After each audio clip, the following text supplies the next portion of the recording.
Selamat pagi. Salam sehat, salam presisi. Halo sahabat Rosari, ketemu lagi sama saya Evi Miranti, psikolog. Hari ini kami akan ngobrol lagi di Ngopi Rosari, ngobrol pagi di Rumah Sakit Polri. Hari ini spesial karena podcast Rosari sekarang kolaborasi nih dengan Elsinta TV ya, di acara Dokterku. Makanya spesial hari ini kedatangan host baru, Dokter Alvin. Ya, halo, salam kenal Kak Alvin. Ya nih, selamat pagi para pemirsa yang di rumah yang sedang menonton. Jadi kembali lagi di acara Dokterku dari Elsinta TV yang sedang berkolaborasi juga ya di Ngopi Rosari. Nah, di sini kita berada di tempat studio ya, yang berada di Rumah Sakit Bayangkara tingkat 1 Pusdokes Polri. Jadi bukan di studio Elsinta TV. Jadi udah mulai biar ada suasana baru nih. Nah, jalan-jalan. Nah, tema kita pada pagi hari ini, kita tuh akan berbicara tentang apa sih, Kak? Cedera nih. Cedera apa ya? Cedera tulang belakang ya. Nah, tapi kebetulan sudah ada dua narasumber nih yang ada di depan saya, tapi saya belum kenal. Silakan mungkin dikenalkan nih yang punya tuan rumahnya nih. Tuan rumahnya. Silakan, Kak. Ya, sahabat Rosari. Pagi ini kedatangan tamu spesial lagi. Biasa di Kopi Rosari selalu spesial. Dua. Yang pertama, sahabat Rosari udah nggak asing lagi. Beliau yang paling paham tentang rumah sakit Polri, karena kebijakan-kebijakan turunnya dari beliau semua. Ya, beliau adalah Brigadir Jenderal Polisi Dr. Haryanto, spesialis penyakit dalam. Selamat pagi, Bapak. Selamat pagi. Selamat datang kembali ya, Pak. Selamat semangat ya, Pak, di Ngopi Rosari kita ya, Pak. Gaspol. Gaspol, jangan kendor, Pak. Salam kenal ya, Dok. Salam kenal. Yang satu lagi, beliau spesialisnya cedera tulang belakang. Oh, oke. Gitu ya, dokter. Ganteng. Waduh, saya kalah ganteng nih. Kalah, siap. Masih muda, polisi pula. Ya, beliau adalah AKBP Dr. Charles Siagian, spesialis ortopedi, konsultan spine. Selamat pagi, Dokter Charles. Selamat pagi. Halo sahabat Rosari. Halo pemirsa Elsinta. Apa kabar? Salam kenal juga, Dok. Dokter juga gaspol jangan kendor ya, Dok. Pasti gaspol. Gaspol jangan kendor, siap. Nah, di sini kan kita akan membahas nih, Kak, tentang cedera tulang belakang. Nah, tapi sebelum itu, karena saya lagi bermain nih di Rumah Sakit Polri, bedanya apa sih, Kak? Ini kan tadi kan saya udah masuk tuh, wah fasilitasnya keren-keren nih. Nah, tapi kalau bisa diceritakan sedikit nih, bedanya Rumah Sakit Polri dan rumah sakit lain itu apa sih? Kalau bedanya itu banyak ya. Tapi yang kalau masyarakat umum bisa lihat pertama bedanya. Kelihatannya saya bisa nih. Pasti bisa. Iya. Di sini gampang ya cari makan gitu ya. Saya kaget nih, saya kira rasanya banyak ya, udah kayak lapar. Bawanya udah lapar. Dan kadang itu jadi orang tua kalau bawa anak, Dok, kadang bisa apa jadi? Mau jajan. Jadi sebelum periksa udah sembuh. Udah temu, Dok. Ya, khususnya kalau untuk bedanya tentu tak kenal tak sayang ya, makanya Pak Karumpit, Dr. Haryanto tentunya lebih paham tentang apa sih rumah sakit, Dok. Mungkin teman-teman sahabat Rosari juga perlu tahu ya, Dok, karena nggak semua sahabat Rosari itu adalah dari Bayangkara, ada juga masyarakat umum, Dok, gitu yang belum mengenal terlalu dalam tentang rumah sakit Bayangkara tingkat 1, Dok. Monggo, Dokter, silakan. Terima kasih para pemirsa.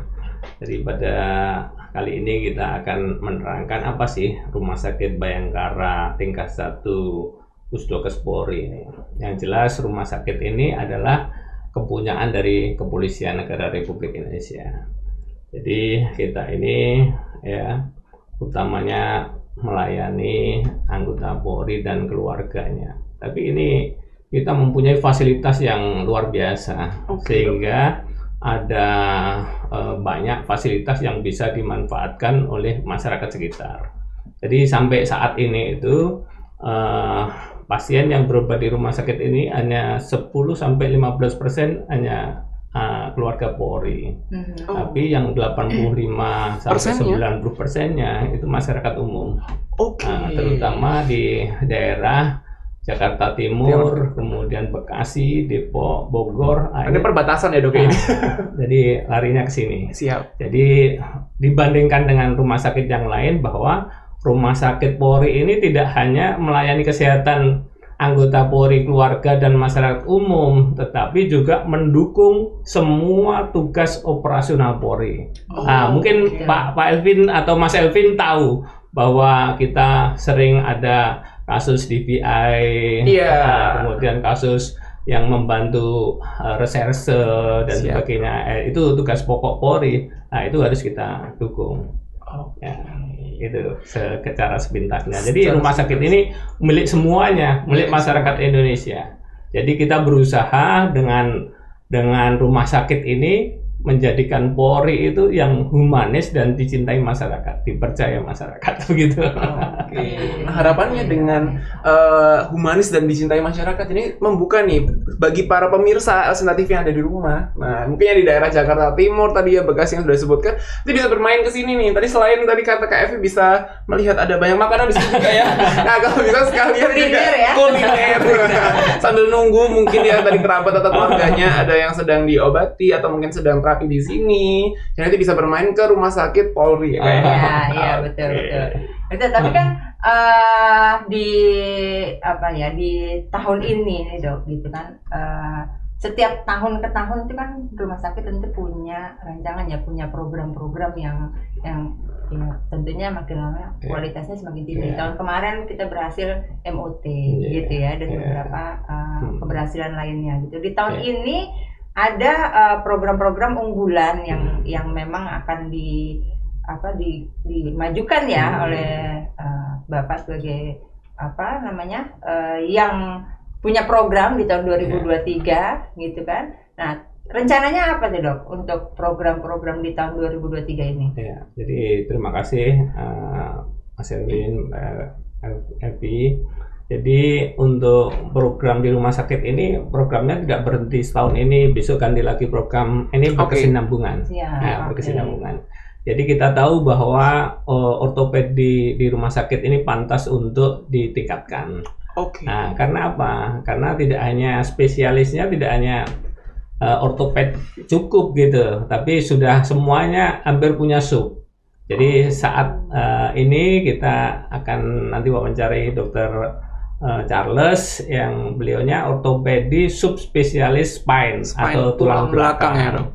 Nah, tentu fasilitas pendukung tentunya kita juga ada poliklinik yang pavilion, kemudian ada ruangan operasi yang MOT yang cukup canggih, ruang perawatan yang memenuhi atau bahkan lux dan sebagainya. Itu sebenarnya langkah-langkah kita menuju optimalisasi layanan.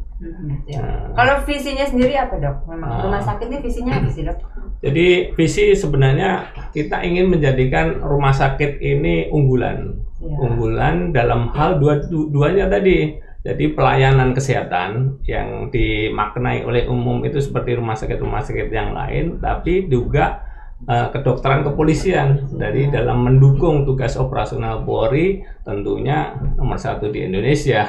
Karena untuk mendukung tugas Polri ini ya kita yang ujung tombaknya. Dan untuk mendukung visi itu Dok, apa yang dilakukan ya Dok? Banyak sekali. Jadi nomor 1 ya sesuai dengan program pemerintah dan SDM. SDM itu nomor 1. Jadi kita setiap tahun itu menyekolahkan tidak hanya dokternya untuk subspesialisasi, tapi juga para pendukungnya, para medis dan non medis. Nomor 1 itu. Kemudian yang kedua adalah peralatannya kita usahakan untuk ya canggih gitu.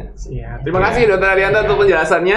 Nah Dok, ini mungkin sedikit berpindah ke Dokter Charles ya Dok ya. Tadi kan sudah disebutkan adalah ingin memfokuskan nih untuk menjadi bisa dibilang pusat lah untuk ortopedinya, karena sudah banyak subspesialisasinya tadi saya dengar ya. Nah untuk Dokter Charles sendiri nih Dok, ini sebagai konsultan di bidang spine atau tulang belakang ya Dok ya. Mungkin boleh dijelaskan sedikit Dok, mungkin secara tulang belakang. Nah yang ditangani itu sebenarnya apa saja sih Dok? Mungkin dari macam kasusnya selama dokter berpraktek di sini sebagai konsultan di bidang spine itu. Pertama ya kami sangat senang ya Bapak Karungkit mengunggulkan ortopedi. Memang di samping memang kami punya banyak subspesialis, di samping itu juga ya memang pasien-pasien ortopedi itu memang sekarang makin banyak. khususnya untuk tulang belakang, memang tulang belakang itu bukan hanya punggung ya. Sebenarnya tulang belakang itu dari mulai leher atau kita bilangnya cervical sampai bahkan ke tulang ekor. Jadi banyak. Dan ya masa pandemi ini yang banyak orang duduk ya, tidak beraktivitas, sebenarnya kemarin banyak sekali pasien-pasien dengan back pain. Dan karena pandemi. memang makin meningkat kasusnya. Kasus punggung itu makin meningkat. Kalau dulu itu ya orang banyak mengabaikan cedera atau nyeri pada punggung, tapi makin kesini makin banyak gitu. Banyak yang peduli berarti. Makin banyak yang peduli. Dan rumah sakit Polri, rumah sakit Pusdokes Polri saat ini kita punya sarana-sarana, bukan saja pemeriksaan untuk fisik dokternya, tapi penunjangnya juga kami sangat lengkap di sini dong. Jadi kita punya MRI. Kalau di Jakarta Timur yang punya MRI itu sedikit loh. Oh sedikit ya? Tidak banyak. Jadi kami banyak tadi seperti disampaikan Bapak Karungkit, banyak pasien-pasien dari daerah itu datang ke kita itu untuk melakukan pemeriksaan diagnostik. Ya, jadi makanya kami bukan karena kami sedikit melayani anggota Polri, tapi memang masyarakat yang banyak datang ke sini. Nah dok, sebelum kita membahas nih lebih mengarah ke beberapa macam pemeriksaan, bahkan sampai penanganan yang sudah dilakukan nih selama Dr. Charles mungkin berpraktek ya di Rumah Sakit Polri, tapi kita izin jeda pariwara terlebih dahulu ya dok ya. Nanti kita akan bahas di segmen berikutnya nih, para sobat Asinsa TV yang di rumah, tetap di Dokter.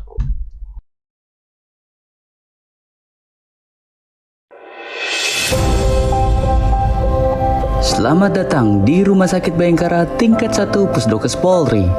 Saat ini Rumkit Bayangkara Tingkat 1 Pusdokes Polri membuka layanan poliklinik swasta bernama Pavilion Edelweiss Presisi, bertempat di Gedung Holid Sudirjo lantai 3 Rumkit Bayangkara Tingkat 1 Pusdokes Polri.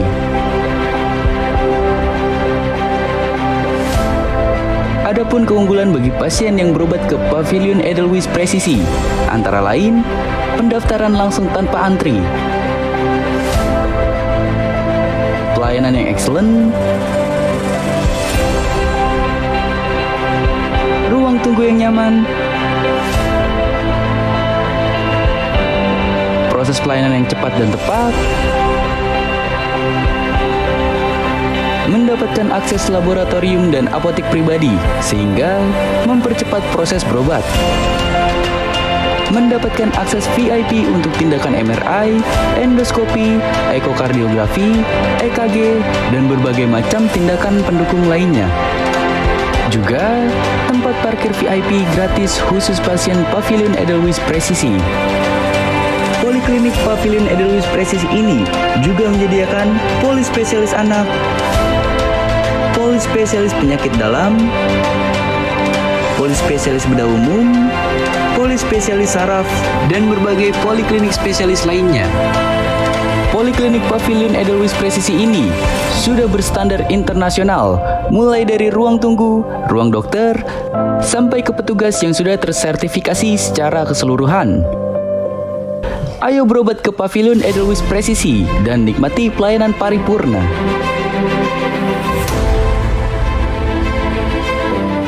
Salam sehat, salam presisi, gaspol, jangan kendor.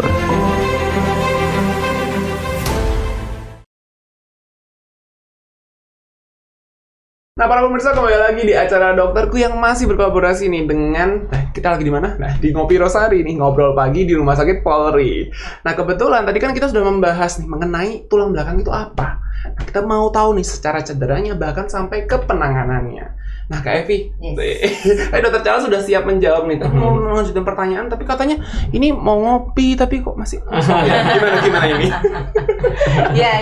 Nah, tadi kan Dokter Charles udah cerita tentang kenapa jadi unggulan dikasih tanggung jawab. Kalau kemarin Bapak bilang bahwa kalau dikasih tanggung jawab itu berarti dikasih kepercayaan. Gitu ya Pak ya kemarin. Tapi sebentar dulu, ini ngopi kok hanya ngobrol pagi aja. Nah, biasanya itu ada kopinya. Oh iya. Kopi dulu.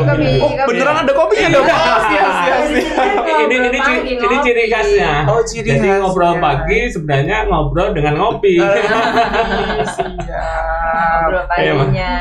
Ini Ayo, Mas Dokter. Elvin, makasih. Kopinya luar biasa nih, kopi Siap. espresso. Kopi espresso. Wah, terima kasih dokter. Coba dicicipi. Oh iya. Spesial beda nih kalau di Ya. Rosari nih kopinya. Nah, mantap kan? Siap, mantap. Nah, Langsung ini- mata saya menyala. Langsung jelas. Ini blend kopi miliknya Kopi Rosari. Iya. Jadi campuran antara Robusta dan Arabica. Dan Siap. Arabica. Nah, Ya. sekarang mesti bagus ini jawabannya. Oke dok, ini saya izin lanjut ya dok ya. Iya, Mungkin ke iya, dokter iya. Charlesnya terlebih dahulu. Tadi dok, kita kan sudah sempat membahas mengenai tulang belakang ya dok ya. Nah tapi secara mungkin bisa dijelaskan lebih detail lagi nggak sih dok? Tulang belakang itu komponennya itu tulangnya macam-macam kah? Terus kemudian biasanya sering terjadinya itu di bagian yang atas atau yang di bagian tengah atau bahkan di bagian bawah dok untuk kasus-kasusnya. Silakan dokter. Iya, tergantung. Memang kasus tulang belakang tidak mesti cedera, trauma, benturan, jatuh dari ketinggian. Bukan cuma itu. Sebenarnya kasus tulang belakang ada juga karena infeksi, karena kasus tumor misalnya, karena atau kasus degeneratif di mana Oke. pada orang tua yang lansia di atas 60 mengeluh nyeri. Sebenarnya variasinya luas sekali. Tapi yang paling banyak memang biasanya untuk kasus punggung bagian bawah. Punggung bagian bawah. Jadi ya. itu yang kadang Pikul berarti ya, Dok? betul, Oke. yang orang bilang low back pain. Yes. Itu kasusnya mendominasi, hampir lebih dari 60% kasus tulang belakang itu biasanya punggung bagian bawah. Kenapa? Karena ya dia paling bawah. Dia menahan Menopang, beban yang paling besar dari seluruh tulang belakang. Segmennya pun ada beberapa segmen tulang belakang khusus di lumbal 4 dan 5. Jadi ruas keempat dan 5. Memang itu yang paling banyak dikeluhkan oleh pasien. Kalau tadi yang banyak keluhannya itu yang di bagian bawah gitu dok, itu ada biasanya pada usia tertentu kah gitu yang itu muncul gitu, atau karena kasus-kasus tertentu akhirnya itu muncul, biasanya gimana? Betul. Kalau secara teori literatur 90% dari manusia pasti akan mengalami low back pain. Oh, 90%. Jadi Berarti orang bentar lagi normal saya juga mengalami. betul. Orang normal pun akan Jangan mengalami. dong. Tapi bedanya ya memang rata-rata di usia 60 ke atas itu pasti cenderung untuk lebih sering mengalami. Oke. Iya. Dan mungkin intensitasnya lebih berat ya. Siap, betul Oke. Jenderal. Jadi intensitasnya lebih sering. Jadi frekuensinya juga lebih sering. Namun kenapa sih yang muda-muda kok ada juga sakit punggung? Benar. Jadi nggak Banyak harus juga orang itu. tua kok masih kadang-kadang Keluhannya ini dok, encok gitu. Bahasa ini ya dok, bahasa awamnya. Bahasanya gampangnya encok. gitu. kadang kita ngerti kok masih 20-an udah sakit punggung. Nah, betul. ada beberapa faktor pada usia muda yang mengalami sakit punggung. Yang pertama, mungkin juga dia punya keluhan kalau kita sering dengar skoliosis atau tulangnya bengkok. Oke. Ya, Biasanya juga- ini tas ya dok ya, karena ya, jadi sebenarnya dia punya skoliosis tapi tidak terdeteksi Terdeteksi. sedari awal karena mungkin jarang melihat atau kadang pasien gemuk pun nggak terlalu kelihatan dia bengkoknya. Terus kemudian yang kedua ada juga faktor genetik loh sebenarnya yang menyebabkan beberapa pasien mengalami nyeri padahal di usia yang muda. Ini biasanya terjadi pada pasien dengan kelenturan ligamen yang lebih. Jadi kalau dilihat tuh ada tuh pasien yang bisa Iya, kadang-kadang bisa sampai sini ya dok. ya? ligamen Saya nggak bisa. Apa laxity. nih maksudnya gini gitu? Ah bukan, jempolnya bisa sampai ini. Jempolnya. Oh. Ya, jadi Mbak Emi bisa jempolnya di ini Nggak coba. bisa dok. Nggak bisa. Nah, ada yang dia bisa sampai Kalau pesenam-pesenam itu gimana? Betul, Saya ya. mau bilang, itu kalau mereka yang suka aktivitas olahraga itu kan lentur ya dok jadinya ya. betul, tapi karena kelenturannya kompensasinya adalah pergerakannya semakin banyak. Nah, kalau ototnya menopang dengan baik, Oke. no problem. Tapi kadang-kadang bisa menggeser nih ya, Ah, kombat Ya, teman lain ya dok. tapi kalau misalnya ternyata badannya misalnya gemuk, tidak suka olahraga, kemudian aktivitasnya justru banyak ngangkat-ngangkat, ya akan cenderung untuk membuat nyerinya itu. Beda ya, berarti lenturnya karena olahraga itu beda ya dok. Beda, Ya, itu. karena kelenturan olahraga itu disertai dengan peningkatan massa otot, jadi ototnya juga bisa. Kuat jadinya Jadi ya. sebenarnya yang menopang kekuatan tulang belakang itu otot kanan kirinya ya. Siap, ya. Ah, Jadi otot itu sangat penting sekali dalam mencegah cedera tulang belakang. Nah dok, tadi kan udah sempat membahas ya bahwa ternyata tulang belakang ini penyebabnya itu tidak harus cedera saja dok ya. Betul. Mungkin dari cedera, terus kemudian bisa degeneratif tadi karena usia, penyakit-penyakit metabolisme gitu ya. Terus kemudian bahkan bisa sampai infeksi. Genetik juga. Genetik ada juga loh bisa. ya. Nah, mungkin saya izin bertanya nih ke Dr. Haryanto, nanti sama Dr. Iya, Charles juga bisa menjawab. Kalau misalnya di Rumah Sakit Polri sendiri, untuk pelayanan tadi yang diutamakan di bidang ortopedi itu mungkin yang sudah berjalan tuh apa saja sih dok? Dan mungkin ada nggak sih sesuatu yang, wah ini tuh termasuk pelayanan baru nih, yang mungkin jarang lah ada di sekitar Jakarta gitu ya, dan nanti bisa masyarakat dan mungkin para pemirsa Asena TV juga paham, oh ternyata ada di Rumah Sakit Polri. Silakan dokter, di Iya. bidang tulang belakang terutama. Iya. Nah, tadi sudah disebutkan sebenarnya untuk tulang belakang itu. Dan di bidang ortopedi yang lain ada spot injury, ada persendian daripada tulang belakang. Itu sudah didukung dengan mikroskopik untuk itu. Oh, oke. Nah, kalau untuk tulang belakang banyak sekali tadi sudah disebutkan bahwa dari faktor cedera, dari tumor, dari infeksi, ini semua sekarang trennya naik. Trennya naik ya dok ya. Oke. Dan selain tadi penyangga Jakarta itu Iya. ternyata orang Jakarta ini juga yang degeneratif itu yang banyak itu. Yang banyak. Mungkin yang infeksi-infeksi orang yang agak di pinggir Jakarta. Barangkali itu. Siap. Ya. Nah, kok dokter gimana dok? Mungkin ada kayak modalitas mungkin Iya. terapi terbaru gitu atau Iya. bagaimana? Silakan dok. Makanya sebenarnya dari tahun 2018 ya, tahun 2019 sebenarnya, dan begitu beliau ada sebagai ditunjuk sebagai Pak Karungkit, kita ditunjang untuk melakukan tindakan minimal invasif. Oh, Ya, pada operasi tulang belakang. Minimal invasif itu namanya minimal. Berarti lukanya cuma kecil, siap. tapi mendapatkan hasil tetap hasil Maksimal ya. maksimal. Jadi kita punya tuh namanya endoskopik. Ya, Oke. kemarin tuh kita terima kasih Jenderal sudah di ACC, karena ini merupakan terobosan ya, bukan hanya di Indonesia, bahkan di dunia. Oh, Jadi waktu kami belajar 2018 itu di Korea itu lagi populer endoscopic spine. Jadi di sana itu luka operasi yang harusnya 10 cm, 15 cm. sekarang jadi berapa dok kalau Sekarang ini kurang dari 1 cm. Oh my kecil god. sekali. Iya, jadi kita punya peralatannya. Oke. Kecanggihannya seperti apa tuh dok? Dari 10 tiba-tiba jadi kurang Iya, dari karena kita 1. hanya memasukkan endoskopi, mungkin kita sudah mengenal endoskopi ya, pada laparoskopi misalnya, Ya, atau saya endoskopi. tahunya begitu, Ya, mulut itu Intinya ya. kita mau memasukkan kamera Iya. ke dalam tulang belakang, kemudian kita kikis, kita bebaskan sarafnya. Jadi pembebasan saraf di Rumah Sakit Polri saat ini gold standarnya adalah dengan endoskopi. Oke. Dan ini merupakan standar, ya gold standar sebenarnya di rumah sakit internasional. Kalau tadi izin dok, tadi minimal secara ukuran jahitan gitu ya. Iya. Secara rasa nyeri pun apa diminimalkan juga Itu dengan biasanya endoskopi sering itu? dikeluhkan ya kak ya. Kan? Jadi luar biasanya endoskopik ini adalah karena lukanya yang kecil, Oke. kemudian kita tidak merusak ototnya, recovery pasca operasi itu 6 jam pasien udah jalan. Oh, Ya, 6 jam udah jalan-jalan, udah aktivitas, karena dia hanya kecil sekali. Dan akhirnya pemulihannya cepat, ya, kemudian pasien juga tidak terbaring lama di kamar operasi.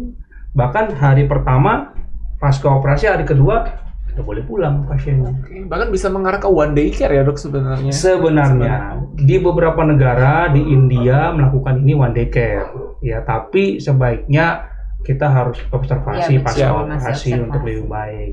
Dan yang lebih kerennya lagi Apa tuh, Dok? nggak ada? Lebih kerennya lagi, Bapak Karungkit itu merumuskan ini sehingga BPJS pun bisa mendapatkan fasilitas tersebut. Gitu. Tepuk tangan. Jadi BPJS tapi layanan internasional. Keluarga saya pindahkan dulu ya ke area nggak ada rumah sakit Polri mungkin ya. Ya. Tapi nih ada sebelum kita membahas nih karena sudah dibilang BPJS nih berarti kita harus lebih mendetail mungkin ya secara endoskopi itu mungkin lebih ke kasus yang mana seperti itu. Tapi kita izin nih kita jeda pariwara terlebih dahulu. Itu yang saya nggak suka. Itu yang saya nggak suka ya. Ini sebenarnya udah sedang panas-panasnya. Sedang panas-panasnya. Tapi habis ini kita minum kopi sebentar. Oke. Bagi para pemirsa yang tertarik ya lebih tahu, nah tungguin ya nanti di segmen berikutnya kita akan membahas mengenai endoskopi di bidang tulang belakang itu seperti apa. Tetap di Dokterku. Oke. Pada hari Rabu, tanggal 28 September tahun 2022, telah dilaksanakan acara penerimaan sertifikat akreditasi pariwisata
Kembali lagi di acara Dokterku dari Asinta TV yang sedang berkolaborasi dengan Ngopi Rosari. Nah ini kebetulan udah ada ngopinya nih. Ngopi lagi.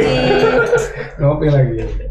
Nah di sini di segmen ngopi di RS Polri ini nih, tadi kan kita sudah sempat membahas mengenai sebuah treatment terbaru yang namanya adalah endoskopik. Nah, terutama untuk kasus-kasus di bidang tulang belakang. Nah, kebetulan saya belum tahu kasusnya apa. Nah, Dokter Charles, untuk kasus tulang belakang sendiri tadi kan dokter sudah mention bahwa macam-macam ya penyebabnya, mulai dari cedera, infeksi, bahkan sampai degeneratif. Nah, untuk treatment yang sifatnya endoskopi, yang minimal invasif, itu apakah ada kasus-kasus tertentu yang memang sudah bukan teruji ya, sudah dilakukan di sini dan memang outcome dari pasiennya juga mantap gitu. Silakan dokter. Baik, di rumah sakit kami sebenarnya di rumah sakit Polri itu sudah sejak 2018 dok kita melakukan sudah lama ya dok ya? Sudah lama untuk operasi endoskopi pada tulang belakang. gitu. Jadi kita sudah banyak lah ya.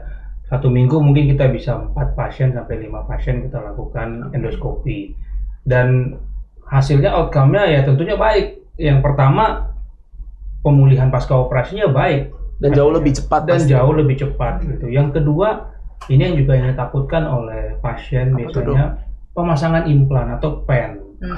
Dengan endoskopi kita juga bisa ya mengurangi frekuensi untuk pemasangan pen, karena pemasangan pen itu ya memang diperlukan pada satu kasus, tapi kebanyakan kasus itu tidak dibutuhkan, sehingga dengan pemasangan pen kan dia akan membuat kaku dok. Iya. Ya, jadi fleksibilitas dari spine itu pasti akan berkurang dengan. Padahal kita sangat ini ya dok, ya, mau Betul. ngambil barang Padahal jatuh. ya orang Indonesia yang mayoritas Muslim ingin Iya, sholat, suci. ingin apa, akhirnya terhambat. Jadi dengan ini sebenarnya sangat membantu sekali. Dan untuk kasus-kasusnya memang yang paling banyak adalah kasus HNP dok. HNP, Hernia nukleus pulposus ya dok. hernia Ya? nukleus, di mana bantalan tulang belakang itu robek dan keluar isinya, Akhirnya menekan nyut-nyutan jadi. sarafnya.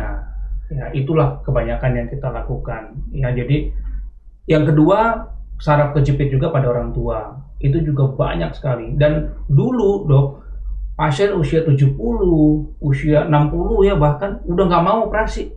Kan udah takut ya dok. Nah, resikonya, resiko tambahan. Iya. Iya. Tapi dengan endoskopi ini, Iya. ya frekuensi operasi pada pasien di atas 60 dan 70 tahun dan bahkan 80 saya sudah melakukan, itu sering sekali dilakukan sekarang. Kenapa? Karena tadi resikonya kecil sekali akhirnya. Jadi kalau dulu kita operasi mata kita di sini, kita melakukan operasi di bawah. Ini matanya di sini ya dok. Sekarang matanya di ujung, Di ujung. dari scope, di ujung dari lensa, dan benar-benar di depan sarafnya. Artinya risiko yang orang bilang dulu sarafnya robek lah, lumpuh lah, ya justru sekarang semakin kecil. Gitu. Jadi memang dengan tagline-nya di awal minimal invasif, sekarang juga minimal efek samping harapannya juga ya dok ya. Betul, minimal risk juga. Minimal risk juga. Iya. Berarti dokter lebih mudah dong bisa meyakinkan para pasien-pasien Yes. ini untuk melakukan tindakan dan memperbaiki kualitas Betul mbak, jadi dirinya. nggak sulit gitu. Jadi kalau ditanya gimana dok mau diapain, iya nanti kita teropong ya, kita memang kita teropong, betul, kita masukkan lensa ke dalam teropong. Ketika proses teropong itu sakit nggak sih dok? Kan pasien dalam pembiusan, Oke. ya semua pasien dalam pembiusan. Total atau Total, pembiusan total. Tapi durasi operasinya sih sebenarnya nggak lama ya, 1 jam paling lama. Jadi setelah operasi 6 jam pasien udah boleh jalan, kemudian ya besoknya udah aktivitas seperti biasa, ke kamar mandi, kemana. Oke, nah dok, saya jadi penasaran, boleh diceritakan sedikit nggak dok? Mungkin ada salah satu outcome yang jelas yang pernah dokter lihat sendiri pasti ya, mungkin dari awalnya yang setelah saraf kejepit mungkin akhirnya agak-agak lumpuh gitu ya, mungkin berjalannya agak susah. Terus kemudian setelah melakukan treatment endoskopi itu sudah ada perbaikan bahkan signifikan. Nah, kalau misalnya dari segi pengalaman dokter bersama pasien-pasien yang di rumah sakit ditangani di rumah sakit Polri itu boleh di-share salah satunya nggak sih dok? Iya, sebenarnya banyak ya. Saya Oh, juga banyak. boleh salah 2, salah 3 boleh. Iya. Jadi banyak. Nggak harus satu Ya, dong. yang dari sakitnya sakit sekali nggak bisa jalan, kemudian bisa jalan, kemudian yang dengan endoskopi ya, Iya, sebenarnya banyak sekali ya. Kita juga memang terkendala kan secara medis, kita tidak boleh sharing untuk pengalaman, itu bedanya medis dengan yang non medis kan. Sebenarnya banyak sekali. Tapi yang saya mau sampaikan di sini sebenarnya adalah risiko-risiko yang dulu ya, yang sejak sebelum mungkin tahun endoskopi ini populer 2015 ya. Iya. Sebenarnya di dunia. Di Indonesia ini 2018 tuh mulai populer gitu. Dan sejak itu tuh sebenarnya udah beda persepsinya terhadap operasi tulang belakang. Yang dulu orang bilang operasi tulang belakang itu operasi yang dengan risiko tinggi, sekarang sudah tidak lagi. Dan sebenarnya bukan hanya endoskopi ya sebenarnya. Kita juga pasien-pasien kita yang sebelumnya lumpuh yang karena infeksi itu juga banyak juga yang bisa Berhasil. jalan lagi gitu. Dan kita juga sedihnya justru di masyarakat lebih banyak orang menyampaikan negatifnya dibandingkan positifnya. Berarti di sini bisa merubah mindset masyarakat nih, ya, Betul. terhadap tindakan operasi pada tulang belakang. Dokter Charles, sebenarnya secara etik kan nggak boleh kita menceritakan atas nama ini berhasilnya. Tapi ada juga caranya, yaitu testimoni. Jadi sebenarnya output operasi ini yang pernah berhasil siapa? Harus tanya jadi sebenarnya outputnya banyak sekali dan mereka bisa ditestimoni nanti. Nanti itu sebagai berikutnya kepuasan pasien loh Pak, Iya. kepuasan mereka untuk pelayanan di rumah sakit kita bisa juga itu Pak, benar-benar. Jadi supaya nih Dok, para pemirsa Asnita TV mungkin yang sedang menonton, yang memiliki kerabat atau mungkin bahkan keluarga yang sedang mengalami masalah di bidang tulang belakang, nanti kalau misalnya udah kesempatan nih ada testimoni yang sebelum-sebelumnya, jadi lebih percaya dan lebih gak takut lagi itu sih. Itu yang penting sekali untuk mengajarkan bahwa ini tuh aman dan memang sudah outcome-nya sudah jelas adanya. Jadi harapannya juga bisa dilakukan treatmentnya bahkan di sini gitu ya. Dan sebenarnya bukan hanya operasi loh, Dokter Alvin, karena tindakan-tindakan dalam tulang belakang itu sekarang banyak. Kita juga kemarin Pak Karungkit juga baru menyediakan kita alat laser namanya, ya laser. Jadi laser itu laser untuk pada HNP yang tidak perlu dilakukan operasi. Jadi dia menyuntikkan jarum yang memang panjang jarumnya ke bantalannya supaya dipanaskan dengan lasernya ini sehingga dia kempes lagi. Itu bukan operasi. Jadi modalitas kami di rumah sakit ini untuk tulang belakang tuh sebenarnya macam-macam ya Dok ya. Jadi kami kalau mau announce International Hospital for Spine sih sebenarnya udah oke. Siap. Nanti kita rencanakan tuh itu. Siap. Jadi nggak perlu ke bandara dulu ya Dok. Ke bandaranya ke Kramat Jati. Ini sebenarnya sesuai dengan keinginan pemerintah atau Pak Presiden. Jadi kita itu kan pasien dari Indonesia itu banyak ke tetangga. Kalau kita mampu kenapa tidak di sini aja gitu kan. Jadi kalau soal endoskopi kembali lagi ya Dokter Alvin, kalau kita mau head to head, kita ngomong dengan Singapura. Saya jujur saya nggak takut. Kenapa? Karena selama pandemi 2019 sampai 2022 praktis tidak ada Jenderal pasien yang berobat ke luar negeri. Dan disitulah kami sebagai dokter, terutama kami spine, itu punya kesempatan untuk membuktikan kepada pasien bahwa nih kita punya. Dan saya terus terang endoskopi Indonesia, spine endoskopik dengan Singapura, saya masih berani adu. Karena frekuensi jumlah operasi kita tuh jauh lebih banyak.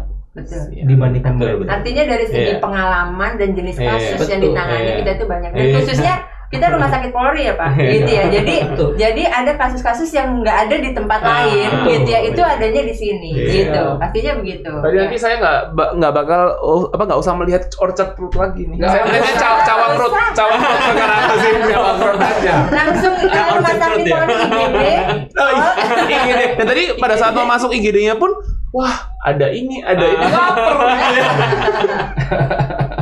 Oke Dok. Nah terus kemudian tadi kan sudah membahas mengenai kasus, kemudian bahkan sampai ke treatment dan bahkan outcome ya dari pemeriksa dari perlakuan endoskopik itu ya untuk di bagian tulang belakang. Tadi kan dokter juga di awal sempat berbicara bahwa tulang belakang yang sering terjadi itu memang di daerah bagian bawah ya Dok ya, di daerah lumbal.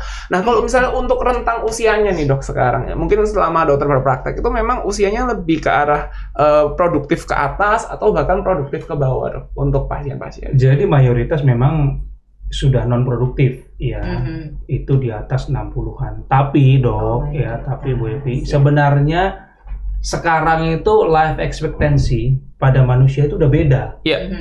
Angka harapan hidup dulu dan sekarang itu totally different.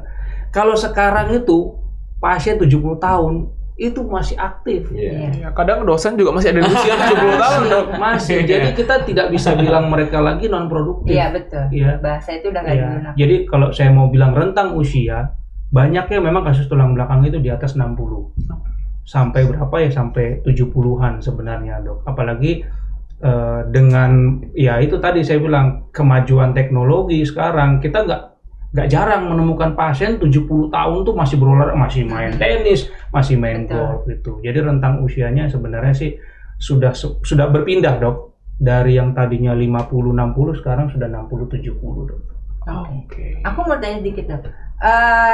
Buat mereka ya yang punya gejala-gejala seperti apa sih dok gitu awalnya gitu kan, seringkali yang tadi dibilang encok gitu loh, Iya. gitu kan, terus akhirnya Encok gitu. pada meningkat pada hal yang ini sebenarnya perlu penanganan gitu. Gejala-gejala awalnya seperti apa biasanya munculnya dok? Iya, jadi nyeri pada tulang belakang itu kan banyak ya variasinya ya. Kapan sih saya ke dokter? Kapan sih saya ke rumah sakit Polri? Atau masuk angin ya iya. gitu kan? Atau ini cuma biasa aja gitu. Sebenarnya yang jelas ya, nyeri yang tidak berkurang dengan Oke. istirahat. Mhm, Itu kita ya. mesti curiga, kenapa nih udah 3 hari kok masih sakit-sakit Oke. juga.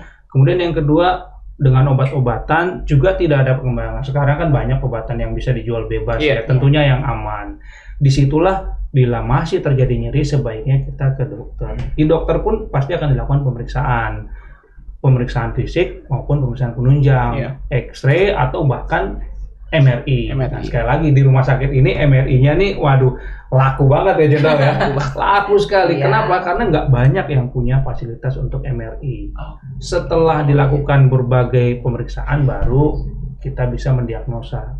Jadi buat ya sahabat-sahabat Rusari dan pemirsa El Sinta, jangan takut kalau Siap. ke dokter. Jangan pameonya itu, waduh, Langsung dioperasi nih gitu. Padahal periksanya harus bertahap dulu ya dok ya, konfirmasi dulu. Betul. Sebenarnya pijet boleh, akupuntur boleh, semuanya boleh. Tapi setelah kita mendapatkan gambaran yang utuh betul. mengenai pasien tersebut. Kondisi realnya seperti apa? Iya. Nah, terima kasih nih Dokter Charles sudah menjelaskan banyak hal nih ya para pemirsa ya terkait masalah ya yang terjadi di tulang belakang, dari terutama di tulang belakang bagian bawah.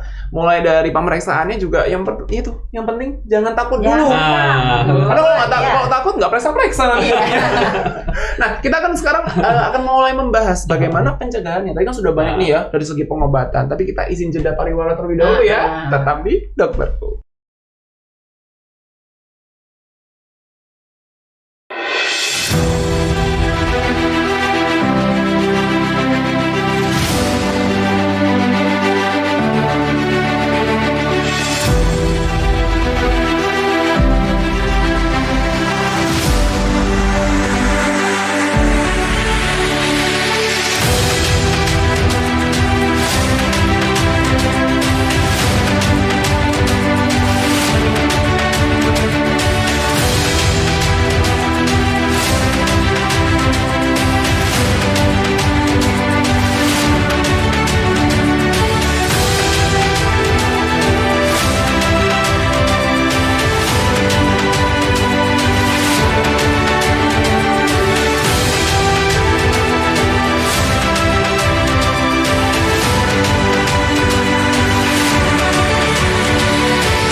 Kembali lagi di acara kesayangan kita, dokterku masih bersama Ngopi Rosari. Nah, tadi kita udah bukan ngomong ngopi lagi. Habis Mas Alvin punya aku. Oh, siap. Kita minta lagi ya. Masih di ngobrol pagi bersama Rumah Sakit Polri. Nah, tadi Dokter Haryanto, tadi kita sudah banyak membahas nih terkait dengan treatment yang bahkan bisa bilang mutakhir ya, yaitu adalah endoskopik di bidang permasalahan yang terjadi di tulang belakang. Tadi Dokter Charles sudah sempat mention berkaitan dengan beberapa negara tetangga. Nah, mungkin secara sebutannya namanya medical tourism nih, Dok ya. Nah, kira-kira saya jadi penasaran nih, Dokter sebagai karumkit ya di Rumah Sakit Polri ini, apakah ada kiat-kiat nih, Dok, mengarah ke sana? Silakan, Dokter. Jadi sebenarnya ini sejak lama ya. Saya termasuk medical tourism, kami sempat dipanggil oleh negara tetangga. Jadi dokter-dokter kita, kami dulu dinas di Bali pada tahun 2004. Itu di Indonesia itu dokter-dokter itu dipanggil ke sana untuk melihat kemampuan rumah sakit di negara tetangga kita itu. Oh, kalau rumah sakit ini center untuk ini untuk center untuk ini. Nah, saya berbekal pengalaman tersebut dan pemerintah memacu rumah sakit Indonesia itu ya paling enggak jangan sampai rakyat Indonesia itu kesana lagi karena kita sudah mampu begitu kan. Nah, terus yang kedua, kita jangan menggebu-gebu untuk semua disenterkan, terlalu berat. Jadi kita harus memilih sesuai dengan SDM kita, kemudian peralatan yang mampu kita adakan, kemudian yang banyak ke sana itu kasus-kasus apa aja lah kita ambil. Nah, salah satunya kami mengambil ortopedi ini karena SDM kita itu sudah sub semua, kemudian peralatannya kita adakan kemudian yang lain-lain yang tadi sudah disampaikan oleh pakarnya. Saya pikir kita mau ngambil yang satu inilah. Walaupun ini kalau dikembangkan banyak sekali nih. Nanti ada stem cell mau masuk ke situ karena cedera daripada tulang belakang ini yang mengenai medula spinalis namanya. Nah, medula spinalis itu ternyata trauma di situ itu dengan stem cell bagus. Nah, ini baru kita kembangkan nanti. Oke. Berarti ini ya, Dok, saya ngelihatnya dokter tidak egosentris, saya harus bisa semua gitu. Bagus banget. Jadi dokter melihat SDM aku yang memang kompeten itu yang saya perkuat gitu ya. Akhirnya nanti muncul walaupun hanya satu tapi kualitasnya luar biasa gitu. Jadi kami dulu di 2004 itu termasuk survei ke sana itu di rumah sakit sana itu hanya rumah sakit tertentu center untuk ini, rumah sakit ini center untuk ini. Jadi tidak terlalu dia menggebu-gebu. Nah, nanti ininya banyak sekali. Betul. Biaya yang dikeluarkan. Nah, tapi malah tidak fokus. Nah, itu saya mengambil dari situ. Tidak fokus itu tadi ya, menghindari hal itu. Betul. Itu Mas Elvin. Strateginya itu loh. Sehingga kalau mau datang ke Rumah Sakit Polri untuk penanganan tulang belakang nggak usah ragu lagi. Siapa tahu butuh bantuan tambahan, saya butuh kita rekomendasi. Iya, Dokter. Nah, Kak Evi, tadi kan kita udah banyak membahas dari segi pengobatan ya. Kan tadi saya pengen tahu pencegahannya. Tapi sebelum kita membahas pencegahannya ini mungkin sebagai penutup nanti. Tadi kan Dokter Haryanto sempat membahas tentang stem cell ya. Nah, itu merupakan sebuah keilmuan baru juga nih dan menjadi salah satu terapi terbaru juga. Mungkin saya jadi penasaran, ini saya ingin tanya ke Dokter Charles dulu tentang stem cell. Dokter sudah punya pengalaman kah nih, Dok, terkait dengan pemberian stem cell nih pada mungkin paling sering cedera tulang belakang ya, Dok ya sebenarnya. Silakan, Dokter. Ya, sekali lagi nih, ini dukungan Pak Karumkit terhadap tulang belakang itu luar biasa. Ya, kenapa luar biasanya? Karena belum tentu juga ya di tempat lain kita bisa difasilitasi. Stem cell itu sekarang jadi jadi darlingnya lah. Jadi, waduh, semuanya stem cell. Mau 60 kelihatan 30 stem cell. Apapun sekarang stem cell, dan memang kita nggak boleh ketinggalan. Dan ya alhamdulillah Pak Karumkit juga memberikan jalan kepada kita juga bekerja sama dengan salah satu untuk produk untuk stem cell ya. Jadi kami bekerja sama. Jadi kami punya kerjasama dengan itu sehingga memungkinkan kami untuk melakukan pelayanan dengan stem cell, dan ada beberapa kasus dan bahkan sebenarnya baru kemarin ya Pak ya, baru kemarin saja ya ada kasus dengan cedera tulang belakang, lumpuh, tangan, kaki lumpuh ya, Tulang kemudian belakangnya di servikal. betul. Di leher ya, Dok, ya? Tempatnya Tempat-tempatnya lumpuh. Jadi cedera tulang belakang, kemudian golden periodnya sudah lewat Ya. sehingga tidak memungkinkan lagi untuk tindakan operasi. Kemudian ya kita semua rapat ya, Pak Karungkit punya ide, kenapa nggak ini? Saya bilang benar juga Pak, saya bilang. Kemudian akhirnya kita berikan dan ya luar biasa ya pasiennya udah bisa jalan lagi loh sekarang. Ya walaupun memang masih ada beberapa, tinggal sedikit sekali ya, karena kita tahu spinal cord injury ya atau cedera medula spinalis pada leher itu melibatkan tangan. Jadi ya memang tangan itu nanti yang biasanya terakhir sembuh. Pada awalnya nggak bisa menggerakkan kaki, akhirnya sekarang bisa berjalan. Kemudian keluhan juga tidak bisa buang air kecil, buang air besar sudah bisa. Wow. Ya jadi kualitas bahkan hidupnya sangat meningkat ya, Dok. jauh sekali, sekali. Dok. Tidak Jauh bisa sekali. buang air kecil besar itu efek dari itu. Betul. Gitu. Jadi masih kami follow up karena pasien sudah discharge dari rumah sakit, sudah pulang, tapi kami tetap follow up. Nah, kami harapannya, karena teorinya nih Dr. Alvin, Iya. teorinya peningkatan motorik itu paling cuma 3. Iya, dari yang 1 ya. Dari 0 bahkan paling jadi 3. Jadi artinya gini Bu Evi, mungkin maksimal 5 nih, Kak.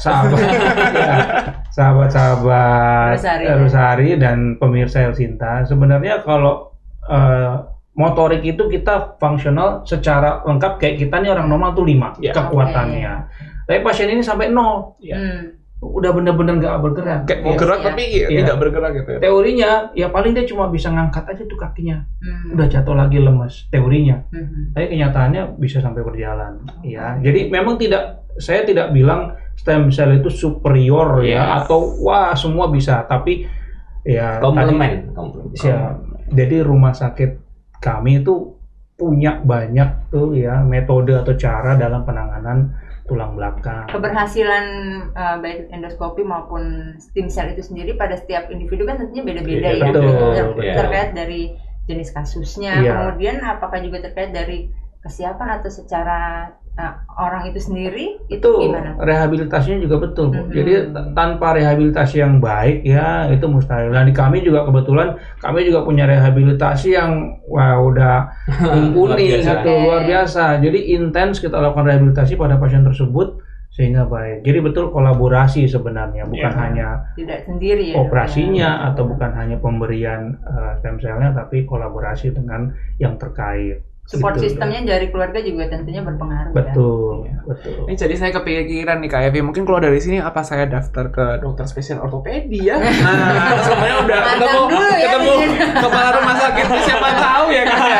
Nanti langsung jadi timnya dokter Charles. Jadi tertarik. Jadi ya? tertarik. Mudah mengerjakan. Nah Dok, mungkin yang terakhir nih Dok, setelah membahas banyak pengobatan bahkan dari segi endoskopi maupun stem cell, mungkin ada pesan terkait dengan pencegahan. Mungkin dokter bisa izin memberikan tips nih kepada para pemirsa Elsinta TV yang ada di rumah supaya harapannya yaitu tadi umur saya nih umur 27 masih udah encok tiba-tiba. Nah itu mungkin ada sekarang banyak yang gitu loh Dok. Iya Dok. Katanya kebayang kerja lemes jadinya. Nah itu Dok, silakan dokter. Ya sebenarnya mungkin kita harus tahu dulu ya, pertama mengenali tubuh kita atau diri kita sendiri. Sebenarnya apakah kita itu punya kecenderungan sakitnya di mana? Karena tiap orang itu punya karakternya ya. Ada orang yang ini kerjanya sakit gigi terus nih. Iya. Artinya dia mungkin ya dia rajin sikat gigi tapi nggak tahu kenapa giginya sakit terus. Ya, ada yang punya kecenderungan sakit punggung atau back pain ya. Pasien-pasien dengan kecenderungan untuk sakit punggung sebenarnya kita harus berkaca juga. Karena itu semua karena ya aktivitasnya, pola pekerjaan ya semuanya. Saat ini banyak pasien dengan pola hidup ya terutama yang duduk lama ya. Duduk lama kalau duduknya di kursi yang ergonomis seperti sekarang ini sih emang enak ya. Biasanya duduknya di kursi merah ya Dok, yang nggak ada ininya biasanya. Ya ada lambar supportnya. Tapi misalnya pasien dengan pekerjaan di depan komputer, aktivitas bisa sampai 6-8 jam. Ya tentunya dia harus support untuk lambarnya itu sudah ada ya, baik itu kursi yang ergonomis ataupun kalau tidak ergonomis dia kasih tambahan ya. Apalagi kalau duduknya di kursi baso. Maksud saya kursi merah tuh kursi baso dong. Kursi baso. Enak kan. itu dok malah kan. Kalau sambil makan bakso kan enak. Nah, kalau sambil kerjain komputer kan Jadi tentunya- agak bungkuk juga ya. Iya, jadi kita harus tahu. Jadi pekerjaan kita apa itu dulu. Kalau pekerjaan kita angkat-angkat berat misalnya ya kuli bangunan, ya tentunya dia pasti punya kecenderungan untuk itu. Beresiko Tapi tinggi. karena dia punya resiko pekerjaan, dia harus mengerti. Jadi itu dulu dong Iya. sebenarnya. Kemudian yang kedua, kalau memang sudah sakit gimana ya? Kalau sudah sakit ya kita harus ya merubah pola hidup itu ya. Misalnya dia suka duduk lama ya, kalau bisa setengah jam dia berdiri. Coffee break dulu dok kayak gitu. Ah, Jadi iya. jangan terus di depan, coffee break di gerak peregangan Iya, gitu ya. Mengatur waktu kerja juga. Betul. Siap, Ah. ya. Jadi meregangkan dulu ototnya, ya, kemudian setelah itu duduk lagi boleh. Ya, kemudian yang kedua olahraga itu yang paling penting. Siap. Ini yang sering dilupakan karena waktu untuk olahraga itu sering dikorbankan Untuk bekerja ya. bekerja gitu. Ya memang handphone, laptop itu sekarang adalah Lebih menggiurkan dokter. bukan dok. Memang akhirnya dengan semua yang mobile, Iya, akhirnya iya. kita tidak pernah lepas dari pekerjaan. Iya, benar. Betul. Bahkan di tempat tidur pun dengan Bisa handphone, bekerja kita kadang. bekerja. Betul. Ya, padahal sebenarnya ya olahraga itu masih tetap ya yang menjadi syarat untuk terlepas dari penyakit sebenarnya. Oke. Banyak penyakit ya sebenarnya ya. Maksudnya Dan terlepas dari kemudian penyakit. olahraga pun dok sebenarnya kita harus memilih. Iya, yang sesuai. Tidak dokter. semua olahraga itu sesuai. Ini rame-rame orang sekarang main tenis. Oh main tenis semua. Oh main tenis padahal dia punya cedera di bahu. Nggak cocok. Iya. Atau pasien dengan low back pain ya sakit punggung. Dia road bike. Wah, punggungnya sampai kayak gini. Nggak apa-apa, sakit. Yang penting gaya kan naik road bike gitu.